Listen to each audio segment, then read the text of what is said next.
FSL report ಇನ್ನೂ ಕೂಡ ಬಂದಿಲ್ಲ. ವರದಿ ಬಂದ ತಕ್ಷಣ ಕ್ರಮ ಕೈಗೊಳ್ತೇವೆ ಹೀಗಂತ ಗೃಹ ಸಚಿವ ಡಾಕ್ಟರ್ ಜಿ ಪರಮೇಶ್ವರ್ ಅವರು ಸ್ಟೇಟ್ಮೆಂಟ್ ಅನ್ನು ಕೊಟ್ಟಿದ್ದಾರೆ. ಒಂದ್ ಕಡೆಗೆ ವಿಪಕ್ಷ ಬಿಜೆಪಿ ಅಂತೂ ಆರೋಪ ಮಾಡ್ತಾನೆ ಇದೆ.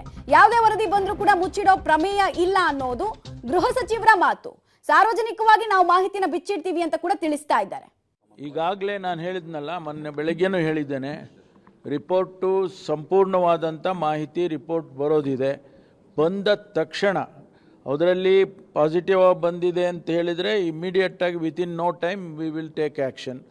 ಈಗ ಬರಲಿಲ್ಲ ಅಂತ ಹೇಳಿದರೆ ನಾವೇನು ಮಾಡೋಕ್ಕಾಗೋದಿಲ್ಲ. ಇಟ್ ಈಸ್ ಟೆಕ್ನಿಕಲ್ ಡೀಟೇಲ್ಸ್, ಅದನ್ನು ಕಾಯ್ತಾ ಇದ್ದೀವಿ. ಬಂದ ತಕ್ಷಣ ಇಫ್ ಇಟ್ ಈಸ್ ಪಾಸಿಟಿವ್ ಯಾವುದೇ ಮುಲಾಜಿಲ್ಲದೆ, ನಾನು ಸದನದಲ್ಲೂ ಹೇಳಿದ್ದೇನೆ, ಈಗಲೂ ತಮ್ಮ ಮುಂದೆ ಹೇಳ್ತೇನೆ, ಯಾವುದೇ ಮುಲಾಜೆ ಯಾವುದೇ ಒತ್ತಾಯಕ್ಕೆ ಮಣಿದೆ ನಾವು ಕ್ರಮ ಮಾಡ್ತೀವಿ. ಕ್ಲಾರಿಫಿಕೇಶನ್ ಪ್ರಶ್ನೆ ಬರಲ್ಲ. ನೋ ನೋ ನೋ ನೋ ಯಾರು ಎರಡನೇ ರಿಪೋರ್ಟು ಮೂರನೇ ರಿಪೋರ್ಟು ಕೊಡಿ ಅಂತ ನಾವ್ಯಾರು ಹೇಳಕ್ಕೆ ಹೋಗೋದಿಲ್ಲ. ಒಂದು ಸಾರಿ ರಿಪೋರ್ಟ್ ಬಂದ ಮೇಲೆ ಅಲ್ಲಿಗೆ ಮುಗೀತು, ಅದ್ರ ಪ್ರಕಾರ ನಾವು ಆ್ಯಕ್ಟ್ ಮಾಡ್ತೇವೆ.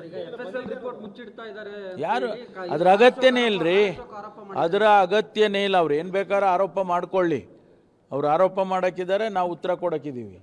ಅವರು ಆರೋಪ ಮಾಡಿಕೊಳ್ಳಿ, ನಾವು ರಿಪೋರ್ಟು ಸಂಪೂರ್ಣವಾಗಿ ನಮ್ಮ ಕೈ ಸೇರಿದ ತಕ್ಷಣ ನಾವು ಆ್ಯಕ್ಟ್ ಮಾಡ್ತೀವಿ. ನೋಡಿ, ಒಂದು ಅದಕ್ಕೆ ಆದಂಥ ಒಂದು ಮೆಥಡಾಲಜಿನೇ ಇದೆ, ಅದನ್ನು ಫಾಲೋ ಮಾಡಬೇಕಲ್ವಾ.